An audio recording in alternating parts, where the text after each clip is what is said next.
Welcome into the Cool Grandpa podcast. I'm excited to have you here for the first grandfather panel, what I'm calling the Grandfather Cracker Barrel, where we've got experts about being a grandfather. And that level of expertise is a moving scale, but we're in for a good time and a good discussion. And what I'd like to do is have everybody go around and we'll start introductions. And I'm just going based on my screen. So, Win, could you introduce yourself? Give us a couple of minutes of your background and what you do. Well, first of all, I went out online to look at each of you with some, scrutiny, and I'm pretty tickled to be part of this panel. It's a deep dive, huh? I mean, we share, believe it or not, a lot in common. This notion of connections with grandkids and great grandkids, the notion that the best thing that we can do or be is to be the best granddads or great granddads that we can be. And it's great that there are this many men who are really committed to helping other grandfathers reach their potential, or at least go from good to great. I think somebody used that, did they not? Yes. Anyway, I've had the great blessing of marrying a really terrific woman. She passed away about 5 years ago. And she really inspired the very best that I was capable of in terms of being a grandparent. And we decided that at one point in time, we had a group of friends. It was an empty nesters group. And they said, hey, we want you to come to another group to talk about grandparenting. And when I got home that night, I said to my wife, hey, I think we have enough for a book. And so we put it together. And really, I wanted to honor Linda with a book because she was genius behind much of what we did. I have 22 grandchildren. I have 5 that are from Haiti. Wow. The twins that came at 9 months, and then a complete family, a kindergarten boy, a 13-year-old girl, and a 15-year-old girl that are now young adults. The little boy who's a kindergartner is now a sophomore in high school. We have a lot of color in our family. The other thing I guess you need to know about me is that I've had the privilege over many years to teach kids from kindergarten through graduate school. I spent a lot of time at the University of Utah and also a lot of time at Brigham Young University. And my specialty during my college years teaching was behavior disorders in children and youth. So I've had a lot of fun with kids, and I love my own kids and their kids, and it's just great to be with all of you. Oh, well, thanks for that, Win. That was great. Frank, let's jump over to you and let you introduce yourself. I got to follow that. 22 grandkids and stuff. He's the expert. I'm a rookie. I got 1 grandchild. Dang. Well, hats off to you, Win. Thank you. You did research, too. Frank, I already told you all I'm originally from Brooklyn, but I reside in Long Island, about 50 miles east of New York City. And my grandson came into my life now, almost 12 years ago. And I was a fairly young person at that time, relatively young, 48 years old. And I was like, wow, I don't know if I'm prepared for this, like this is kind of strange. And what am I going to call myself? And I had all different names and whatnot. And this kid came up, my identity now is Baba. The kid came out and he had his name. I thoroughly enjoyed it. He has elicited things out of me because I don't have any of my own biological children. I married a beautiful woman who happened to be a widow when I met her and had 3 adult kids. So I never had that opportunity to do the whole, baby and, fathering thing. And to be honest with you, I wasn't sure, given my own upbringing, if I wanted to be a dad. I was afraid I might repeat some of the things that I had experienced. I didn't want to repeat that script. Not that my dad was a terrible person or anything, but there was just some things that I just wasn't sure. I had some anxiety about that. And this kid has elicited things from me that I didn't know were inside. I've written a number of children's books. He's my muse. I had never done much in the way of creative writing before, and I have now self-published about 10 children's books, all inspired by or even with him in them. He's also gave me a redo, I've thought, in recent years on my own childhood. If you're looking behind me, I started buying him Hot Wheels cars that I enjoyed as a kid. He didn't, he didn't glom onto them the way I did, but well, I now have about a half a dozen display cases back there. I don't know. I think is there a 12-step program for that? No. I guess just worse things I could be into, but I thoroughly enjoyed it. It has been a transformative experience. I was so flattered when Greg reached out to me because I was kind of a nerd and I was bullied and I wasn't exactly in the in circle as a young person in school. And when I heard that I was going to be on the cool grandpa, I said, my name and cool in the same sentence. That's a win for me, man. So here I am. I feel privileged to be in the company of you gentlemen who I really love that in our time, and I was talking with a young man that in the gym just before I got here, I went to the gym after work and I told him what I was doing. And I said, it's kind of neat how we're more involved. He's a young father, so we were talking about Father's Day. I said, isn't it great how we are more involved in our children's lives? And I said, I always hated that stereotype that men are not nurturers. And he resonated with that. He said, yeah. I said, everybody puts the baby in the girl's hands, but nobody gives the guy in general a chance, or at least when I was growing up. I'm going to be 60 this year. Proud of that too. It took me 60 years to get this good. I've been marinating. I'm making my buddy there, Papa James, laugh. I'm proud of that. I embrace it. I'm not embarrassed about it. I'm loving it.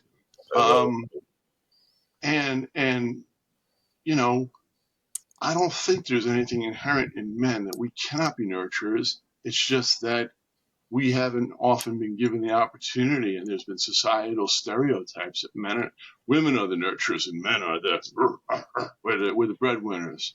Well, I'm glad that we're breaking that stereotype. We're busting that apart and saying, hey, look, we too can step up and be nurturers to the young people in our lives. In fact, I ran 2 after-school programs. I work with people as a career counselor. It's my day job. And these are people who are not only unemployed, but they have fallen on such hard times on public assistance, and often there's children involved. And sometimes we get to talking about some of the things. I don't know half of what goes on with some people. Sometimes they do disclose to me. Lastly, I am a person with a mental illness, and so I do mental health advocacy on the side. And I was just looking on the news about the Surgeon General and what he had to say about social media and young people. And I said, I think he might be onto something. And with that, I don't want to hog the mic, so I'm going to turn that over. Right? Thank you for this opportunity. Oh, yeah. So quiet and shy. That's crazy. What's that? You say you're so quiet and shy. It's crazy. I was one time. Hey, Papa Jamie, why don't you go ahead and introduce yourself and represent the West Coast? Yeah, but then my family's so, like I said, they're from New York. They're from Brooklyn, so I'm bicoastal. I can't. I can't. I am James Papa J.B. Lott Jr. I was Papa when Papa was not in yet for grandparents. I became a young grandparent in my 30s.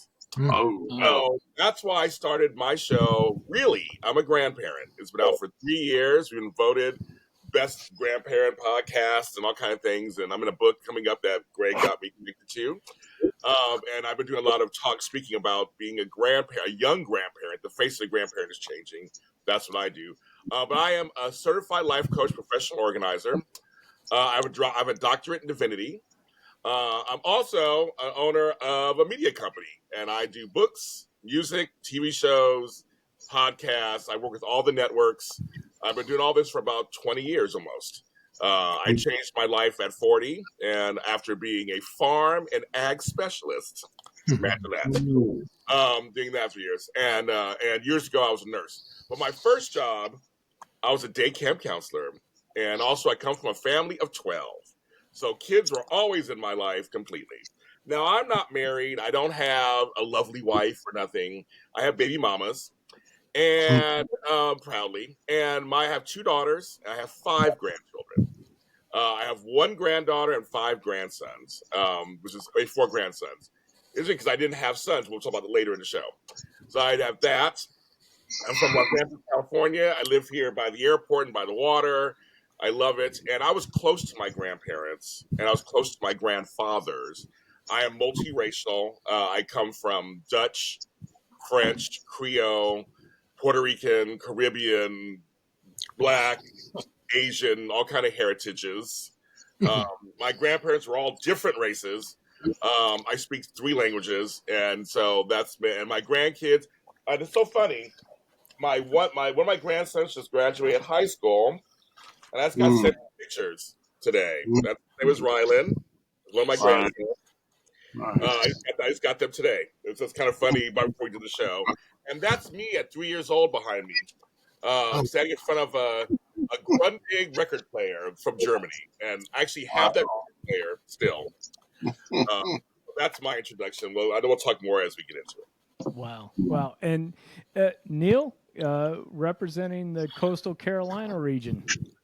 Yes, I have the distinction. I think Wynn run the most grandkids, but I'm the oldest. I'm a great-great-grandpa. Way up behind me is a picture of me holding my all 5 generations in that picture, of which I am very proud. Yes. Sort of a neat little quick origin story. And my son and I went to a seminar back at Web 2.0. StomperNet was the organization at the time. And we learned about keywording. So we been going along. We did some pretty good in e-commerce. So he said, I called him up one day and I said, I want to go to lunch with you. I said, Chuck, I want to write a blog. And he at the time was in his 40s, and he reached across and put his hand on my hand and said, Dad, you know I love you, and you can write a blog, and 2 or 3 of the people in the family will listen to it or read it for a while. Wow. And it'll all go away. But go ahead if you do. And I said, well, I'm committed. I want to write a blog. He said, okay, if you're going to write a blog, pick something you think you're really good at. Pick a topic that has a pain point. Poke the pain point, and then offer a solution. I said, I'm the best grandpa I know. It's been 20 years ago. I wrote my blog, caringgrandparents.com, which is still alive. And that's the name of my 4th book I'm writing on grandparenting. I had 1,000 people a month coming to that site in its height. So don't listen to your kids. No, just kidding. But that's how I got in because of grandparenting. And the other thing that I will say in form of introduction, I'm a connector. That's something I do every place. And when I moved down here 12 years ago, I live alone. I love being by myself. My daughter lives close and everything else. But I set out at the age of 67, I'm now 79, to connect with as many people as I possibly could. And I have developed a technique of connecting with people in 15 seconds or less. Little children, teenage girls, ladies who walk down the street with a very nice looking dress on or something. I just say, nice dress and keep walking. So I am a connector. So I put all those things together, and connection, as Wynn said, is the thing with grandchildren. And of course, later on, I'll go into all those different things about it. But that's kind of me in a nutshell. Oh, that's awesome. Thank you guys for those introductions. This is going to help everybody just understand each other's backgrounds a little bit more and where we're coming from when we address these different topics. So the first topic we'd love to jump in and talk about is this one comes from Wynn. The topic is, what do grandchildren want and need? And Wynn, do you want to offer a little bit of color on that before we get kicking off on that topic? I do. By the way, I normally don't wear a tie at an event like this, but this is my grandfather tie. Good. I like love it. I'm going to undo it because I wore it. Oh my God, I love it. Oh, I wow. love it. And each of the kids, what's so fun about this is they were each given a couple of diamond shapes. So Oh, I'm going to show you one in particular. That's it's this one right here. It's called the anti-U. As you know, BYU and the University of Utah are in close proximity to each other. And at this point in time, my grandson could not stand the U. Yes, yes. Which university he chose to graduate from? Not Oh, you. Of course, Dude, of course, of course. this guy, this is one of it's probably my favorite kind. I can't wait to wear it each year.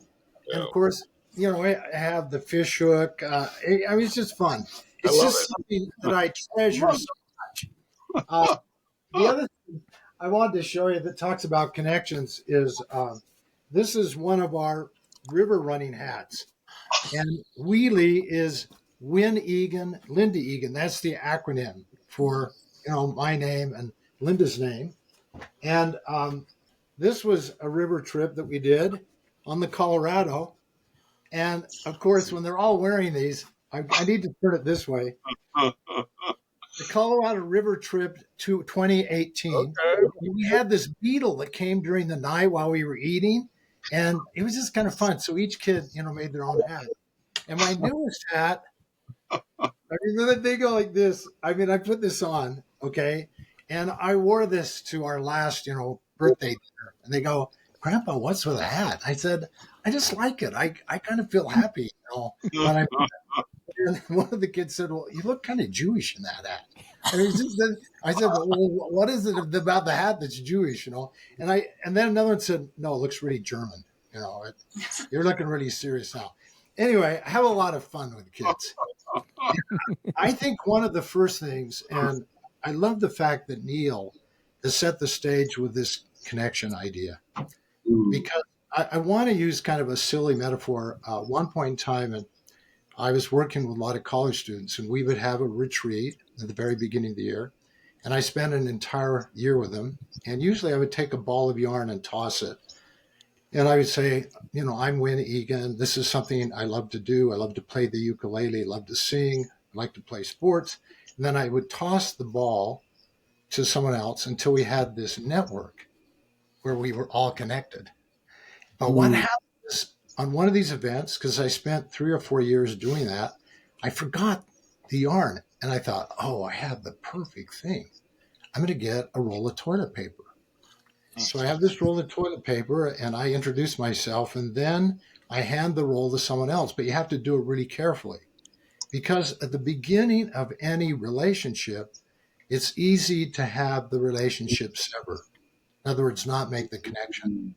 But once you lay down a lot of connective tissue with your grandkids, you're well on your way. So I don't want to take away from this notion of connection, because I believe that responding to the wants and needs of your kids is all about connecting. And there's so many things. Here's kind of though a provision I'd like to put in place. The needs of very young grandchildren are demonstrably different from kids who are college age or high school. So you have to make some adjustments in things that you do. But I can tell you this, that young grandchildren love to have your attention. They love to have you play with them. And one of the best things you can do for your grandkids is to engage in a thing that I call unhurried listening. In other words, they don't get the sense that you need to get on to something else. And you're not listening for an opening to say something. You're listening to really understand them, to know what they're thinking about, what they're feeling, what they want to do. The other thing I would say is at first, when we did this book, we thought we'd call it intentional grandparenting, but we discovered that that title had already been used. But this notion of being really purposeful in what you're doing. So, for instance, these river trips that we go on, oh my goodness, it's just amazing. What can happen in a kayak? with someone who's a little bit afraid of the water. And that night when you're sitting around the fire, you help them kind of say, well, what was it that you learned about yourself today? What were you really proud of? How did you deal with maybe some anxiety you had about doing something that was, brand new for you? Now, above and beyond that, there's some other ways to frame this notion of needs. One is every child that I know, every youth, any adults that I know, they want to feel significant. Another way of saying that is they want to feel loved. They want to feel appreciated. Another thing that's in that same venue is grandkids want to feel competent. They want to feel like they're growing, that, oh my goodness, they're changing, and the things that they're doing are something that you really value or like. I have one of these, Diane, who's listening in. This is a picture of a VW that I drove in Germany. And I love that picture. And I actually bought it at a fundraiser.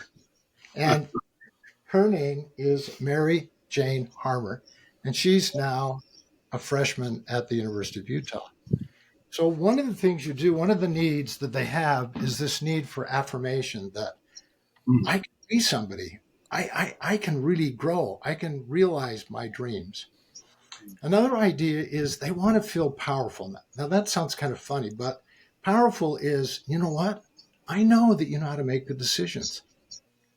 I mean, I'm willing to let you even make some mistakes, but I want you to feel powerful. I want you to feel like you're in control, that I'm not telling you what to do, but you have the good sense to behave well. Another thing that I think it goes without saying is they want to have fun. So when they are with you, they want to come away from the experience saying, "Oh my goodness, that was so much fun. The food was so good." Okay. And I love being with my grandfather. I love being with my grandmother, or whatever the event is. So I don't want to take this too far, but needs, okay, vary according to the age, okay, and the kind of experiences that they're having. And if you have the good fortune, as Diane has, by the way, Diane's listening in, she said, you don't have 22 grandchildren, you have 33. I married this wonderful woman, and she has 11 grandchildren. So it's just been great. Wow. And her grandkids are just spectacular. So to be it twice over makes a big difference. So, Win, if I can just jump in real quick, I'd love to get some of the other folks' ideas and stuff around what you were saying before we move on to the other that would topic. be terrific. I would welcome that. So, what do you guys think about this? What grandchildren need? I mean, Win covered a lot of great stuff, but any other ideas? Any other thoughts from the group? I do have what I call a hook with my younger grandchildren. I am the king of the upside down hug at AARP. And the way that happens is you grab them by the arms, smiling at them, and you sort of draw them in, and you say, Rodney, do you know what Grandpa Neil loves about you? And they keep coming in and coming in. And when they get them in, he says, what? You turn them upside down and shake their lunch out of them. It is a connection. My 34-year-old grandson now, jokingly, he's 6'4" and he's 280. He says, Grandpa Neil, I want my upside down hug. I call that a hook. That's a connection with my young grandchildren. Anyway. Oh man.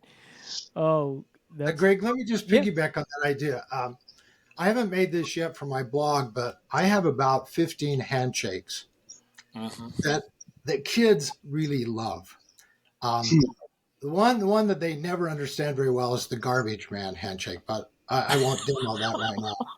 The one that's really fun is I put my hands like this, and hold the hand, and I say, what handshake do you think this is? And they say, well, I don't know. And then I grab their hands, and it's a hug. I love you handshake. And I do the fisherman where I have them hold their hands. Okay, keep your hands steady, and then I swim like a fish, and and then they, oh my goodness, that was so much fun. Let's do that again. Anyway, connecting both physically, emotionally. I mean, there's so many ways to connect. I love Neil's notion of connection. Sure, Mm. sure. And I'd like to move on now to talk about Frank's topic that he had, and that was what have you learned from your grandchildren? I don't know, Frank, if you have any. Before we get started, all talking about it, do you have any background on that one that you want to share, or is it just what it is? Yeah, matter of fact, I wrote a couple things down before we started. Boy, I didn't bring props or anything like that, though. I'm feeling really like, wow, props to you guys for bringing the props. I have right. Thank you, there. Thank you. I appreciate you. I feel you. I have learned the value and the importance of play. And as somebody who has a master's in education but always hated school, because I differentiate between a love of learning and the process of how we do schooling in our culture. That's a whole other podcast, though. Um, is play and learning through play. And there's a superintendent that I follow on LinkedIn, this gentleman, and he fought for recess when there were budget cuts in his school district. And I was just like, yes, you are my freaking hero. Because I think kids need, like, what amazes me, I talked to my sister and try to get together with her, and there's all this structured stuff, and she might as well have taxi plastered against her forehead because she's shuttling from here to there to the side.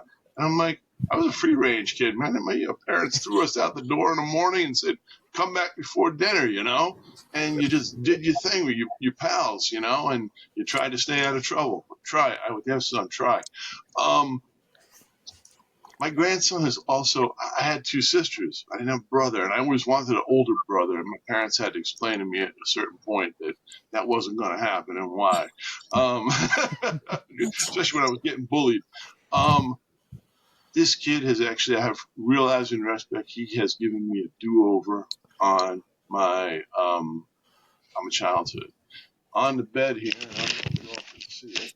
There are remnants of the last time we were playing when he was over here 2 days ago, and I decided to just leave him there because I cleaned up after he was here the other day, and he's like, "Where'd all the toys go?" We were right in the middle of a scenario, because he's like Francis Ford Coppola, I'll say, "Well, what's our scenario?" And a lot of times I'm trying to steer him away from all the war stuff. That tends to be the go-to thing. Is okay, we're gonna have a war. Yeah. So how about we go to Mars? The bedroom's going to be Mars, and let's get this spaceship here. And Elon Musk is sending us to go check out Mars and see if we can terraform it or something like that. He's into science, so I riff on that. And I love what you said about listening. That is so important. That's something we can learn, too, is to be fully present. I mean, we can do that with adults around us, too. Too many times I used to work in New York City earlier in my career, and I would love accidental conversations. I'm kind of like you, Neil. I talk to strangers, and my wife cringes, the introvert beside me. Oh, there he goes again. Last few times I've been in the city, everybody's got their face in a screen or they've got ear pods in, and I felt deprived a little bit there of that possibility. So I got this do-over. There's this importance of play, and I'm actually seeing articles that are appearing in different places. LinkedIn's my kind of playground of choice because I like it. There's not a lot of the stuff that goes on in some of the other social media spaces. Not to hate on them or anything, but people tend to keep it professional. And the other thing is integrity. And what I mean by that is I had a talk with him one time. We play in the bathtub, and I call bathtub Shark Alley because we got all his sharks and sea creatures in there, and that's going to stop at some point in time. But we still play in there, and I actually have a story arc on a legal pad here. It's going to be called Tempest in the Tub, and it's going to be about his sea creatures and the air breathers. A lot of times, I just morals come out of my stories, and usually it's something about some lessons that we humans need to learn, and the animals are giving us a talking to. Anyway, he had done something, and his mother had chastised him, and I said to him, look, the message I got growing up was almost like you got to be perfect. I says, please don't take that message on you. I said, I want you to be your best each day. If you're messed up, tomorrow's a clean slate. and you're going to try to do better. And he and I had an interaction one time, and he begged his mother to come over the next day. And my wife had me on the phone. She goes, "You will not believe what's going on now. This kid is begging his mother to have another sleepover because he said he has to make it right with Papa. Can't wait another day," because I had chastised him for how he spoke to me and said, "Hey, man, I'll take a bullet for you, but you cannot talk to me like crap in my house. That is not going to fly." And that was all I said. But then there was like a stony silence the rest of the evening, unfortunately. But he cogitated on that. Apparently, that was bounced around his head. And I cannot believe the integrity that this little boy had, which is, I've had adults that don't have that integrity to make amends. And I didn't make him feel less than, because when he apologized to me when he came home the next day, the very first thing I did was I knelt down there and said, "You know what? It takes two to have a conflict. So I'm sorry for my part in our differences," because that was something that no adult ever said to me, even when they had, done me wrong. And I'll leave it there. Oh, that's awesome. I think I'm just going to jump in with on this one. So the thing, all my grandkids are 6 years and under.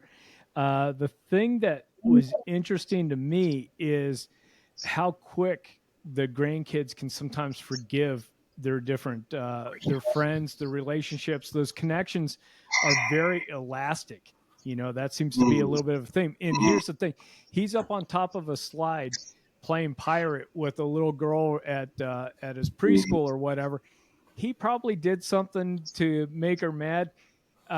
Anyway, he was no longer on top of that slide.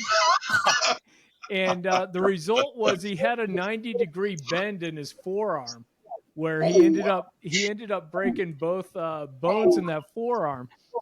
The event and stuff wasn't great. Of course, I'm hearing from my son, I've got to hold him down while they're setting the bones. This isn't fun. It's like, yeah, I get that. Kids break bones. You broke bones.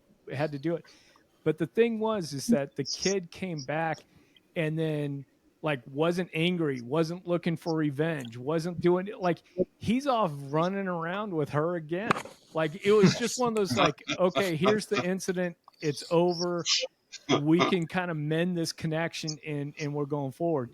And it's just one of those things where it reminded me like, oh, wow, hey, somebody steps on your toe. It's not the end of the world. You don't have to keep this grudge for years down the road. It's one of those, hey, here's the incident, experience it and move on. But I don't know if any of you other guys have got any comments about stuff that you've learned from your grandkids. Who hasn't spoken yet? I know I haven't spoken. Did you speak yet, Neil? I know either we both haven't spoken yet. Neil, you can go first if you want to say something. No, you go. Who, me? Okay. Yeah. Who, me? Okay. Now am I going to talk? Okay, let me see. What am I saying? No.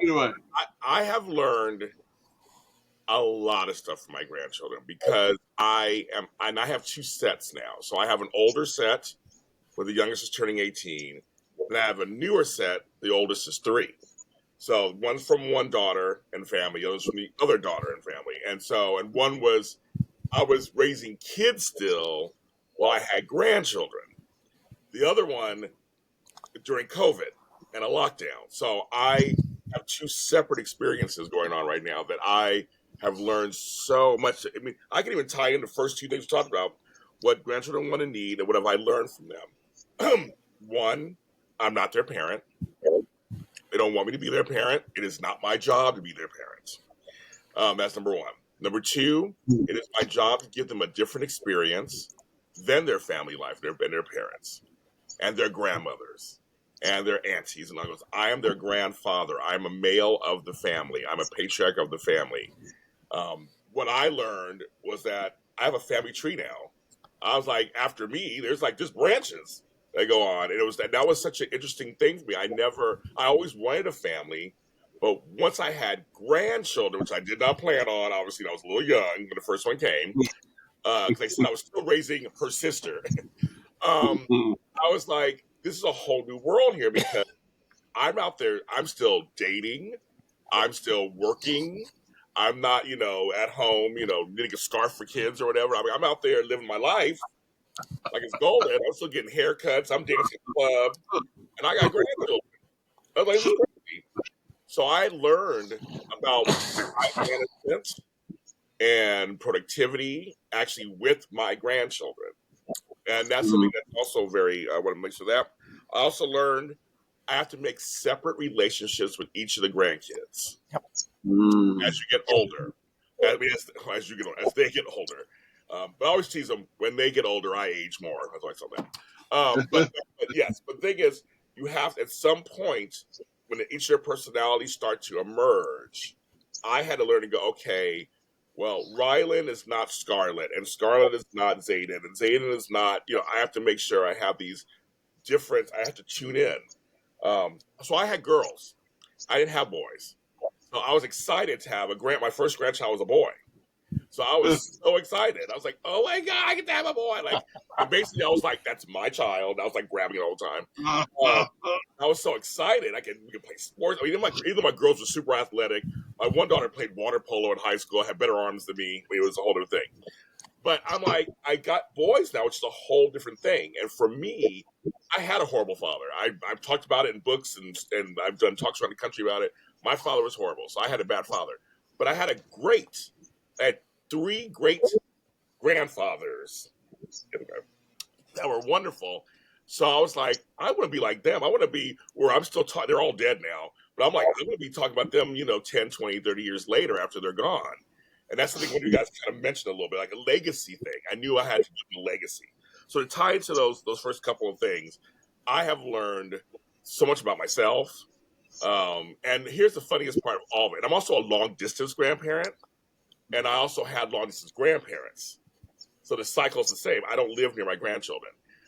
So I have to make the effort. We have to make the effort to see each other. But anyway, the last thing I want to say is that it's funny. I have 4 grandsons and a granddaughter. Who am I the closest to? Who's the most like Papa Jamie, James Law Jr.?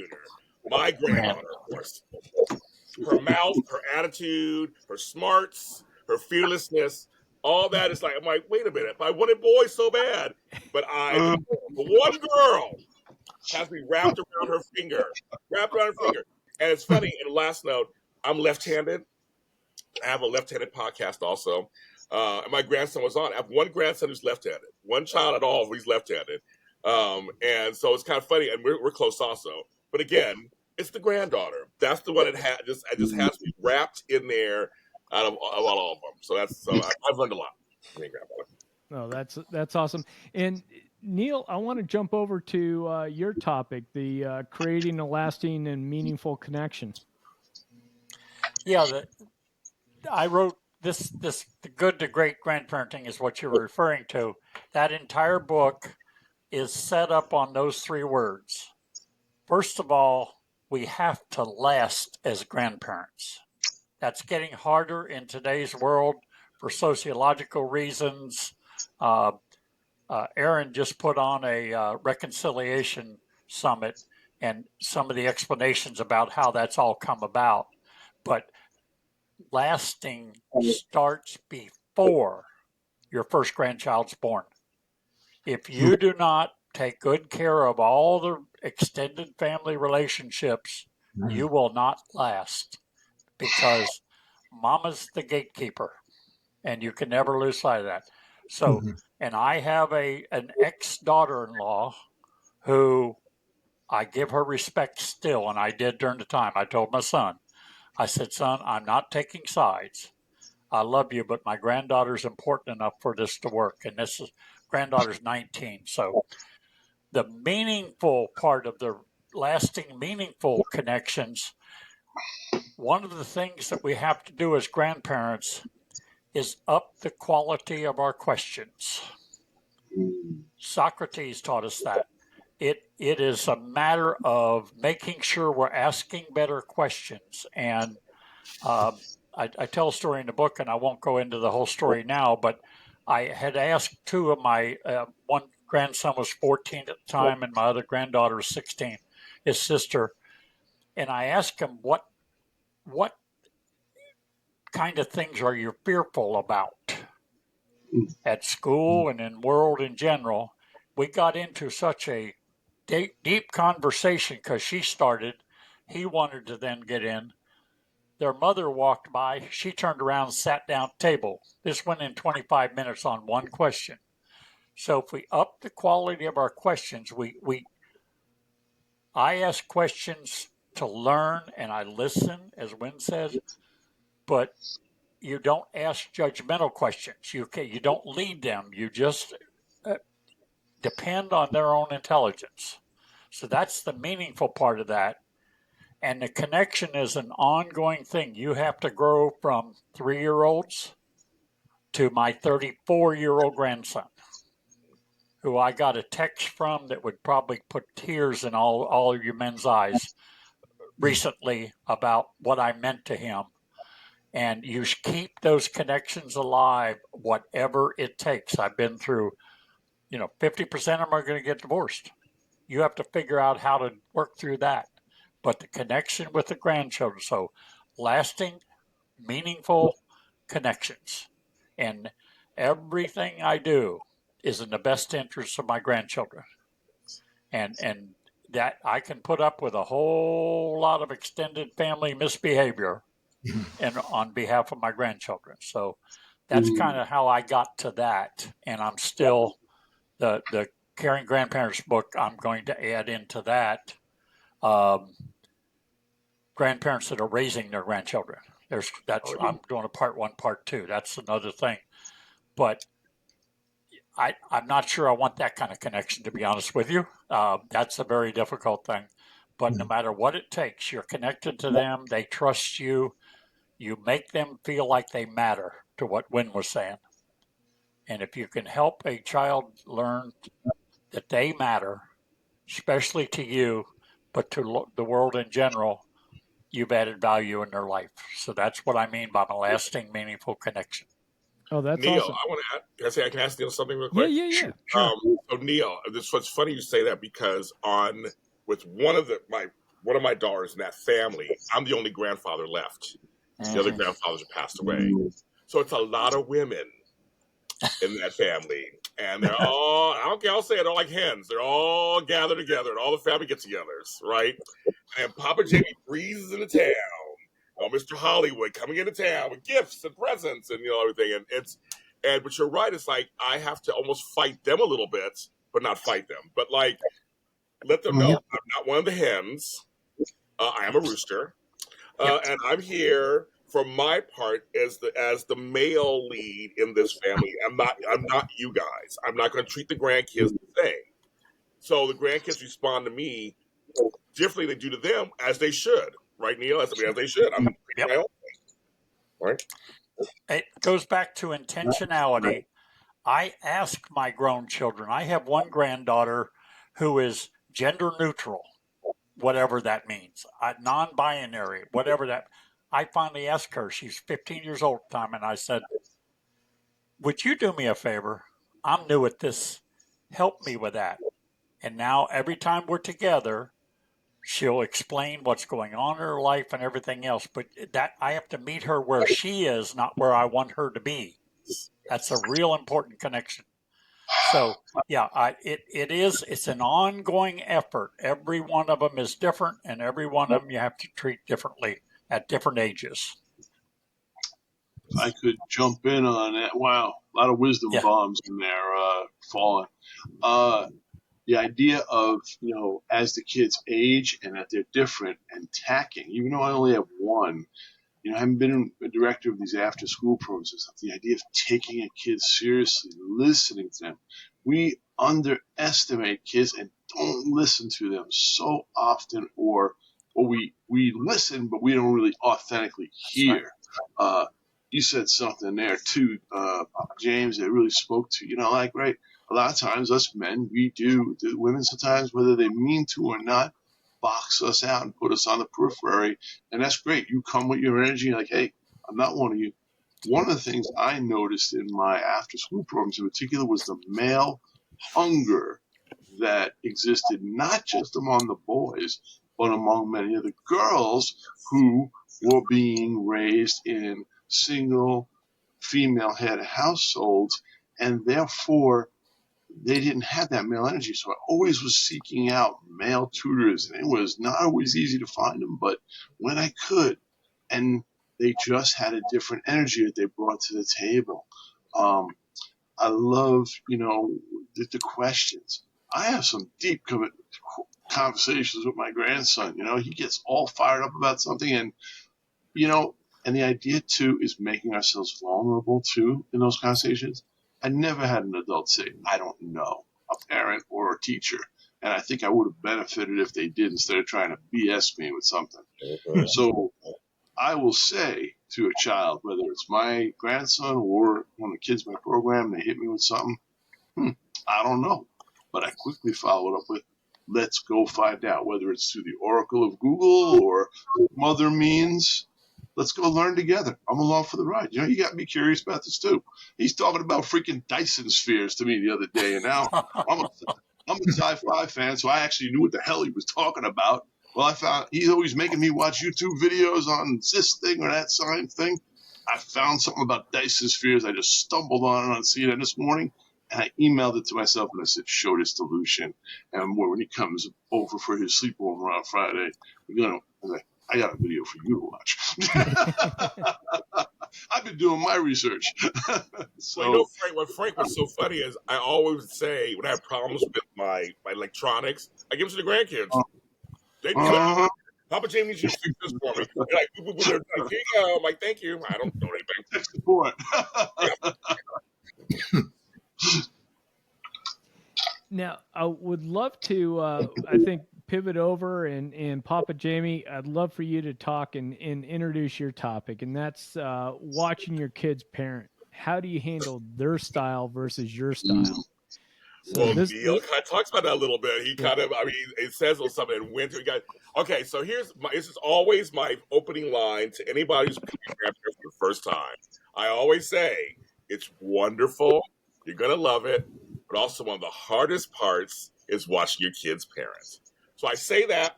I walk away, when I go back to my life. And then at some point, almost every single person goes back and goes, you were right. It's kind of crazy, And I was like, I told you, I know what I'm talking about. My thing is, and that's why I said earlier, I make the distinction. I'm not the parent. I did my job. That's not my parenting. And what I had to learn is that there's a fine line. Obviously, there's some abuse or something happening. I want people at home to know that that's something totally different that you step in. But it's just regular. But what you'll find is parenting styles. Now, someone here said, I think it was Frank, I'm Gen X, so I was thrown outside and said, play until the lights go down, and you come back in the house. That's what we did. And they say, you smell like outside, whatever. That was what they did to us. And I was a latchkey kid, and I had to take care of younger siblings and all that stuff. Well, that world's gone now. That world's just, you can't do it anymore. So I wish I had more adult supervision. I wish I had more adults around. I was craving for parents to be around. So they have their parents. And luckily for me, my sets of grandchildren have a father and a mother. So I don't need to step in. It's not my job. But there are times when I see them do something, I go, why are you doing it that way? You don't have to. So I may, but what I had to learn, and you guys all know this, you all know this, all the gentlemen here know this, you can't do it in front of the grandchildren. Right. You have to find that thing where you can talk to them separately, away from the guy, because you have to have a united front. Another thing I had to learn also, when it comes to certain things, you want to have a united front. If the kids see you fighting with their parents, it affects them in so many different ways. Where either they go back to, well, screw you, I got grandpa, he'll do that. I don't want that at all. I want them to come to me for other things as an extra resource, as an extra person to come talk to. But I don't want them to use me as a scapegoat. That's what I had to learn. So I keep telling people, you can't tell your kids how to parent. You can question, like I said, question, ask, like, so you're choosing not to beat your children. Oh, okay, why? No, I'm just kidding. But like, you're choosing to let them run the streets till 10 o'clock at night. Why? What's going on? Like, you're allowed to ask questions. We're all allowed to ask a question. And it also depends, because I don't have sons. So I had to learn that relationship too. Going back to winning the connection. I had to make a connection with my son-in-laws. And fortunately, I get along with 2 of them. I get along with 2 of them. I do. I can get along with all 3, but so 2 of them I really get. I like one of them. We get along. Famously. We get along famously. So he always respected me because I showed him respect. I always empowered him to make whatever choices he had to make. I always empowered him in his parenting, and I think that's also our job too. But if you're a father with son, and that's older, I can't speak on that. I'm a father with daughters, and the one thing I learned, and I'll turn over to everybody else. The one thing I learned, especially which has helped me with this, girls like to be just listened to. So I have learned that my grandsons are totally different than that. I mean, not saying they don't be listened to, but they're just different. As we're raised, I always say that men are raised anorexic emotionally, where women and girls are raised anorexic physically. It's all about their looks. But for boys, you're like, man, you're a man up, you're a man of the house, walk it off, all that kind of stuff. So I learned how to spread my emotions through my daughter, because as men, we're natural fixers. Here's a problem. I say, Neil, I'm the first person to be like, let me just fix it. I can fix it for you. I want to fix it. And they're like, no, I don't want you to fix it. I just want you to listen to me. And my daughters taught me that, and my granddaughters the same way. They taught me that, where I had to listen. And so that has helped me in my grandparenting also, dealing with the mothers of my grandchildren, because they're both my daughters. Sometimes they come to me and they listen. They just want me to listen. And somebody said it on here too. It's called active listening. I teach classes on it all the time. There's a difference between listening and active listening, where you're really having retention of what they're saying, comprehension of what they're saying, and you're not talking so much. You're just like listening. And occasionally they'll say, "What do you think?" Then you give your opinion. So that's one of the main things I've learned. It can be hard. I'm like, why are you spending all that money on this, or why are you trying to do that, or there's times my kids do my grandkids a couple of times in certain sports events, and I'm like, it's gonna be okay. He's a good baseball player. I know you were failed or whatever, but it's gonna be okay. And it's always like that kind of stuff. But more about it was, I'm here as a support to encourage them to parent. I'm not there to parent. Oh, that's all. The thing that jumped to mind for me on that topic, the way you were talking, and this is where my head goes, and this is a Gen X thing probably too. I grew up with wrestling, right? I love professional wrestling. Oh yeah. So when you're talking about with your son-in-laws about supporting them and doing all that, in my mind it just jumped in, and this is probably too many knocks on the head, but it's similar to like helping a young wrestler do what they call get over, right? So you have an up and coming wrestler that's there, that's got potential. The promoters, they want this guy to be a star. Well, that young man has to beat a star in order to then become the star. And I think a little bit where my head was going with that, Jamie, was helping our son-in-laws become that star. And that's by supporting them, especially in front of the grandkids, in front of the wives, in front of the girlfriends, whatever it is, but supporting them. So it's like, okay, whoever Eddie's the star. He's the husband. He's the father. He's the guy. That's the right word. He's the guy. And so that was what was kind of jumping out on me when you were talking. Greg, what you have to do is you have to take your ego out of it. Yep. I got an ego, like everybody else. I got a male ego just like everybody else. You got to take it out to want to do that, right? To want to almost mentor, to almost want to support another male. Because first of all, I said having daughters, it was hard giving my daughters away. I mean, that was not fun at first, because it's like, it's my daughter. Like, nobody's good enough for my daughter. Of course not. My granddaughter's will be worse. I said, every man you get, who is he? What is he? What is he doing? That will never change. That part will never change. But you have to get the ego out the way to even want to be a supportive person to them, because sometimes we caught up on our own stuff, like, but I'm the grandfather and I know what's best, and that's it. It's like, no, you want to actually slyly kind of give them just tools, like Neil and Wynn and Frank have said, to help them be the best sets they can be. Oh yeah, for sure. And Wynn, you have any thoughts on this? Boy, I've had a flood of thoughts. James, one of the things I loved about what you said is actually being a good role model of what it means to be a grandfather, a father, a man is so powerful because kids are looking for it. I mean, they're looking for someone that can be the hero, or, man, I want to be like my grandpa, or I want to emulate some of the things that I see him doing.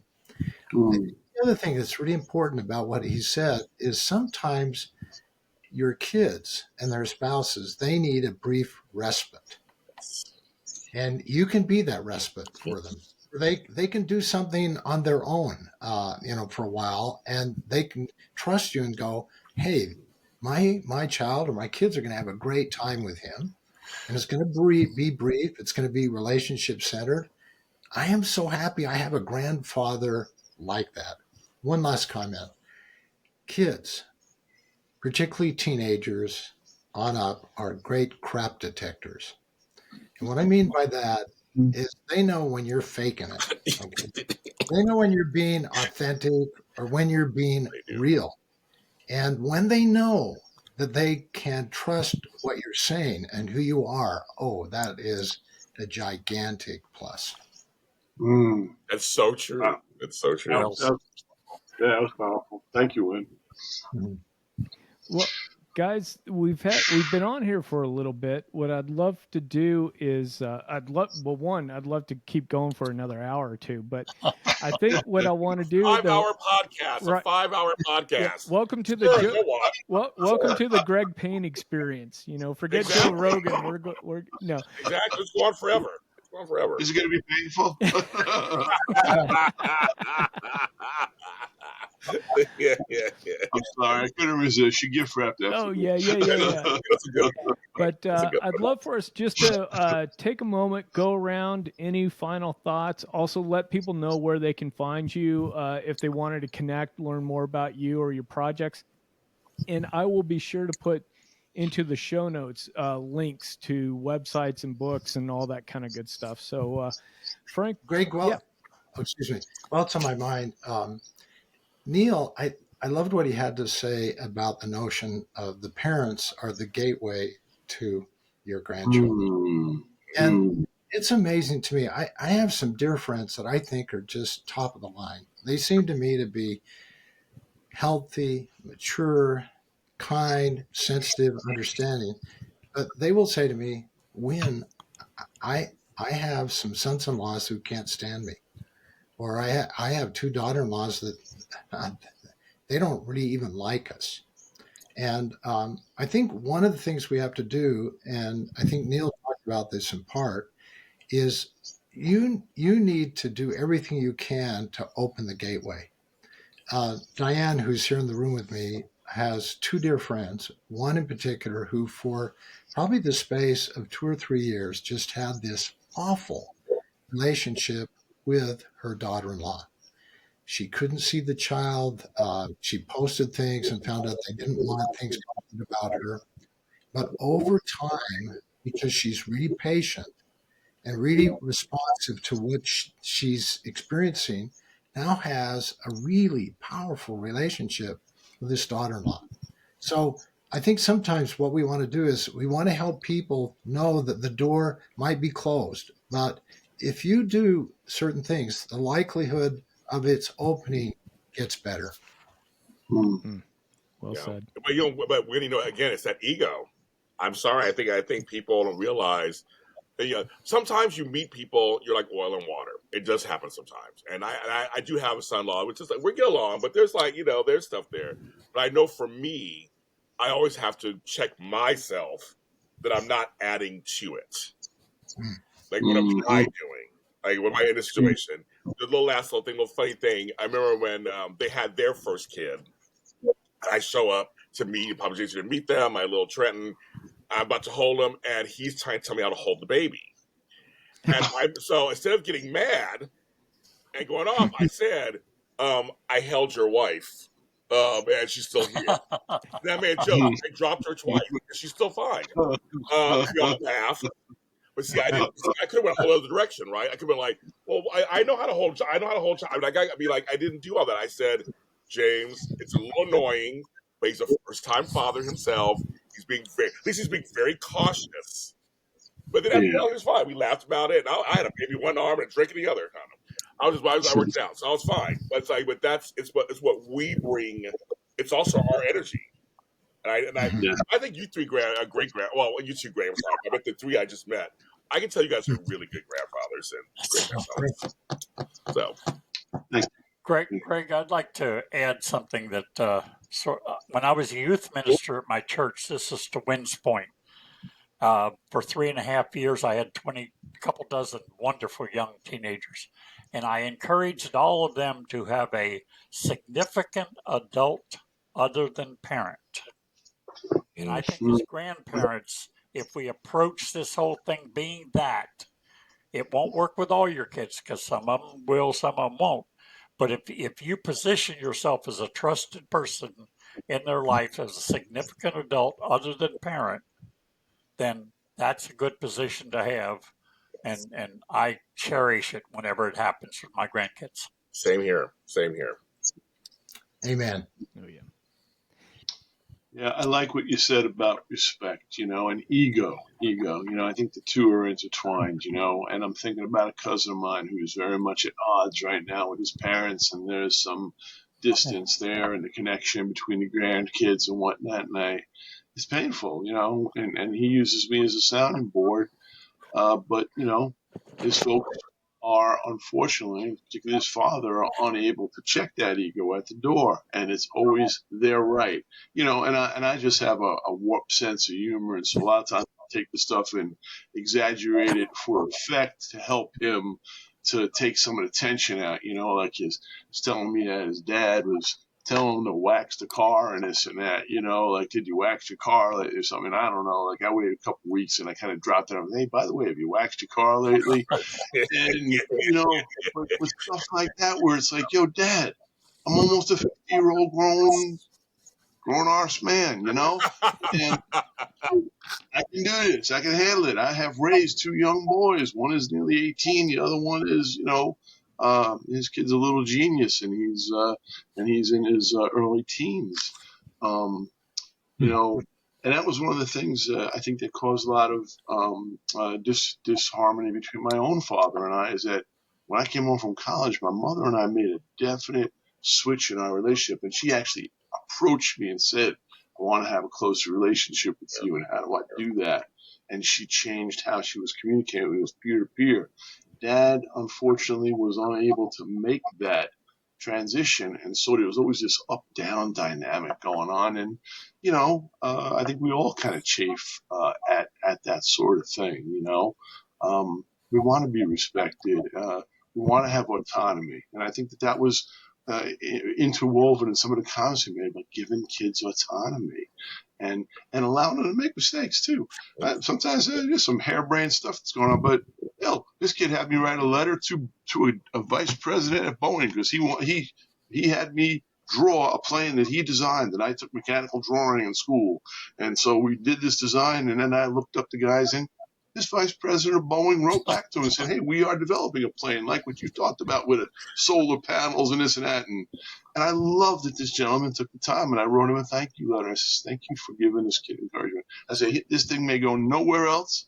I said, but what you did was so powerful. I said, you took him seriously and you validated him. And that is something I think we need to do with all kids, whether they're ours or mine. We got a courtyard here in my apartment complex, and one of my neighbors was joking with me because I was out there playing with kids one time, and I was right on the ground. We were digging in by the tree. I forget what the hell they thought they were going to find, but they were digging, and I was down there with them. And another time I got home and I didn't even get my suit off and stuff, and he said, hey, let me do these push-ups. No, here, let me show you how to do it. So I'm in my full suit and tie doing push-ups, and the neighbor yells out and goes, Frank, you're the biggest kid in this courtyard. I said, yeah, you know what? I says, I've been called worse. But to show them that we can be vulnerable again, and to take their concerns seriously, they were, whatever it was they were doing, I was along for the ride. And and it's good. I mean, that doesn't mean it's all rainbows and unicorns and whatnot all the time. He's a tween now, so he's feeling his oats a little bit, and I'm having to tack my sails and try to navigate that a little bit. He's not that little kid that just sort of whatever I did, was great. So he's pushing back a little bit, but that's okay. That's growth. So I'm just trying. What's so funny? Last month was my birthday, and my grandkids because now they each can text me, which is very strange, but they can do that. Text. And my oldest one was like, "Happy birthday, James." I go, "Who's that?" He's like, "It's James." He goes, "Hey, it's your birthday." Where I go, "Yes, my birthday, but who am I?" I was like, I don't know where all of a sudden I became James. I wasn't Papa Jamie anymore. So it's kind of fun. I did that on purpose, and we laughed about it. It's like they try their stuff, so it's fun. Yeah. I know. Dude was something I had to push back on. I got that too. I'm not your dude. I'm not your bro. Thank you. Okay. Thank you. I said the same thing. I'm like, you're duding me. Are you duding me? You say a lot of stuff to me, but I'm going to be addressed as Baba or Grandpa or whatnot. But maybe some other stuff. But as long as it doesn't come out of your mouth, it's okay. My mom used to say to me, "You can say anything you want, as long as it doesn't come out of your mouth." I'm on that. Call me anything. Don't call me late for dinner. I'm that kind of stuff. Maybe I'm late for dinner. But Greg, it's a show to end. We're all talking too much. It's a show to end. No, and he told us it was going on for 5 hours. Yeah, exactly. He was kidding. I think he was kidding. I don't know. Come on, Greg. It's your show. Yeah, no, I wanted to. This was great. All of a sudden, we're getting some great interaction and everything going on here at the end. But yeah, why don't we go around? Neil, why don't we start with you? Where can people find you and reach out to you if they want to? The best place is caringgrandparents.com. Okay. That's the blog I started that my son said would never work. That was 15 years ago. And then I have 3 books under Neil Taft on Amazon, and I'm writing the 4th now. That'll be Caring Grandparents title. So that's the way you get a hold of me. Awesome. And Papa Jamie, how about you? This is the thing I give all the time at the end of my shows. I'm gonna give you the full James Law Jr. You can follow me where all James Law Jr.'s are sold at James Law Jr. on all social media platforms.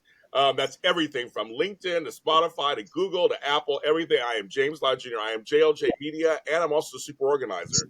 ALOTOFHelp.com, ALOTT of help.com. As you find everything. And for this podcast reason, I'm promoting Really, I'm a Grandparent. Comes out every Saturday morning. I talk to people about all kinds of issues about being a younger grandparent. So we talk about dating, we talk about, like I said, raising kids, raising the grandkids while you're younger, and other topics when you became it. So if you want to be on the show, folks, if you became a grandparent in your 30s or 40s, contact me and you can be on the show. We talk about what that's like. And that's everywhere, all streaming platform services. Awesome. Nice. Awesome. Is it too late for me to lie about my age, James? You know what, Neil? All three of you guys can come on my show, period. You guys have open invitations to come on my show. No matter. You guys are good. We'll have a good conversation, Neil. Come on. Awesome. Hey, Frank, how about you? What's the best way for folks to reach out if they want? Probably the best place. Thank you, Greg, by the way, for having me on. I feel honored to be in such good company with you, gentlemen.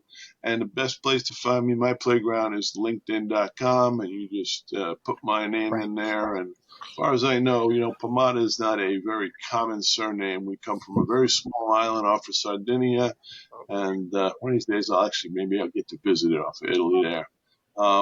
But you can find me there, and love to connect with you, and you can see all my little things that pearls of wisdom I try to drop, or sharing other people's pearls of wisdom. I do a lot of that too. Sure. So you gotta take it and spread the joy. Oh, that's awesome. And when we'll wrap up with you? How can people get in touch with you? Well, first I want to say this has really been stimulating and very helpful. I hope that the people who benefit from your recordings will enjoyed as much as I have. I think the ideas that were generated were spectacular. I mean, it's just been a great evening. Yes. You can reach me at grandparentingonpurpose.com. I have a blog there, and the book is Grandparenting on Purpose, and it's written by myself and Linda. Love it. Now, I got to ask you, based on Neil's, feedback about when he started his blog, did your sons ever tell you that that wasn't going to work out? Well, what's interesting about it is a lot of what's on my blog is tied to my grandkids. And one of the things I love to do, which Greg knows about, is birthday letters. And one of the blog entries is titled Just What I Needed. And it's a picture of Elizabeth, who's now close to probably almost 30, getting this letter as a newly married, woman, saying, Grandpa, this is exactly what I needed. And so the blog is designed to really introduce you to things that, I hope will be helpful to men who really care about being grandfathers and grandmothers. Oh, that's awesome. Yeah. And guys, I really appreciated your time this evening and for being on here and sharing your wisdom with us. This has been an absolute blast, and I hope everybody has a good rest of the evening. Yes. Thank you. Great meeting you, gentlemen. Take care, guys. I'm going to send you all a book. Well, I'm going to follow all you guys. I'm going to follow you. Love it. I'm going to follow. Okay, great. Next time you're in Brooklyn, where to look me up. I know. We gotta go have some Junior's cheesecake. Oh, you just said the magic words. I know. We're gonna have Junior's cheesecake. That's what we gotta do. I'm gonna Greg, thanks for gathering us together. It wasn't too painful. Yep. I'm gonna keep riffing on that. I'm sorry. That's all right. We'll yes. We'll talk. Sending out love for you guys all. Yeah. Yes, thank you guys too. Thank you so much. All right. Yeah. A lot of wisdom here. Yes.